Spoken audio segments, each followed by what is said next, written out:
Hello friends, मैं shine Luthra. आज मैं आपको इस वीडियो में कक्षा 6 की अध्याय 5 प्रारंभिक आकारों को समझना की प्रश्नावली 5.3 करवाऊंगी, जिसका पहला प्रश्न है निम्न को सम्मिलित कीजिए। यानी कि हमें इसको और इसको दोनों को मैच करना है।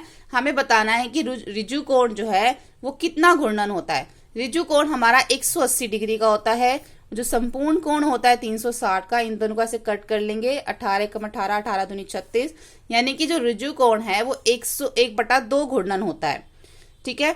ऐसे समकोण जो है वो 90 डिग्री का होता है। 360 से उसको हम 0 से 0 कट, 9 × 9, 9 × 36, यानी कि जो समकोण है वो 1/4 घूर्णन होता है। ठीक है, सेकंड वाला ये हो गया। अब जो न्यून कोण है, न्यून कोण जो है हमारा 90 डिग्री से कम होता है। 90 डिग्री हमारा कितना आया था? 1/4, यानी कि न्यून कोण हमारा 1/4 घूर्णन से कम होता है। अगर आपने इंट्रोडक्शन वीडियो देखा होगा तो आपको ये क्वेश्चन इजीली समझ में आ जाएगा। अधिक कोण जो है वो 90 डिग्री से ज्यादा होता है और 180 डिग्री से कम होता है, इसलिए वो 1/4 और 1/2 के घूर्णन के बीच में होता है। तो ये है हमारा फोर्थ।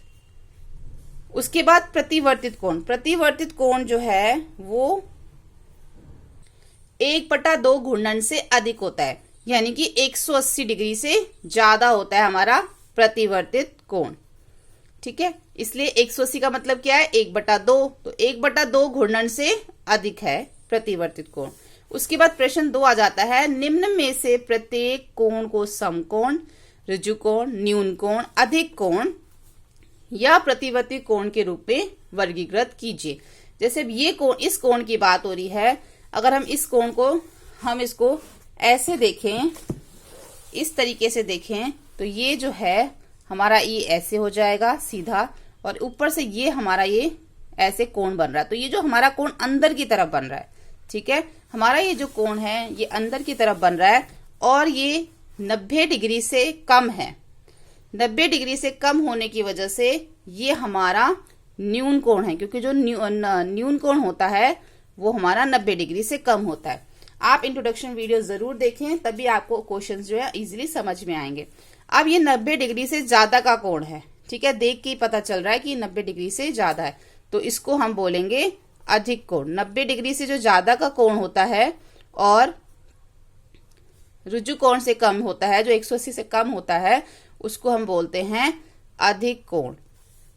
ये हमारा बिल्कुल सीधा बना हुआ है। इस तरीके से, इस तरीके के जो कोण बने होते हैं, जो इस टाइप से बने होते हैं, बिल्कुल सीधी लाइन या बीच में बने होते हैं, बिल्कुल सीधे। इस तरह के जो कोण होते हैं ये हमारे होते हैं समकोण, जो कि 90 डिग्री के होते हैं। ये जो है हमारा समकोण है। ठीक है, उसके बाद देखो ये बाहर की तरफ कोण बना हुआ है। जैसे कि मैंने आपको इंट्रोडक्शन वीडियो में समझाया था कि जो इस तरह से बाहर की तरफ कोण बने होते हैं ये हमारे होते हैं प्रतिवर्तित कोण। ठीक है, यानी कि 180 डिग्री से ज्यादा और 360 डिग्री से कम, प्रतिवर्तित कोण। अब ये जो कोण है ये बिल्कुल स्ट्रेट लाइन पे बना हुआ है इस तरीके से। ठीक है, तो ये हमारा स्ट्रेट लाइन पे बना है, तो ये हमारा हो जाएगा ऋजु कोण, यानी कि जो हमारा 180 डिग्री का होता है उसको हम बोलते हैं ऋजु कोण, और जो स्ट्रेट लाइन पे बनता है वो हमारा 180 डिग्री का होता है। अब ये जो दो कोण है ये हमारे अंदर की तरफ बने हुए हैं और ये 90 डिग्री से कम है। अगर हम इसको ऐसे देखें तो ये एक लाइन है, उसके ऊपर इस तरीके से ये हमारा एक कोण बना हुआ है। ऐसे ही इधर एक कोण हमारा ऐसे बना हुआ है अंदर। तो ये दोनों जो है 90 डिग्री से कम के कोण हैं, इसलिए हम इसको बोलेंगे न्यून कोण। तो ये है हमारा न्यून कोण। ठीक है, तो यानी कि ए और एफ ये न्यून कोण है। उसके बाद बी अधिक कोण, सी समकोण, डी प्रतिवर्तित कोण और ई जो है हमारा ऋजु कोण है। ठीक है, तो यहाँ पर जो हमारी एक्सरसाइज प्रश्नावली 5.3 है वो कंप्लीट हो जाती है। होपफुली आपको ये वीडियो हेल्पफुल लगा हो। वीडियो हेल्पफुल लगे तो प्लीज लाइक, शेयर, सब्सक्राइब करें। Thank you.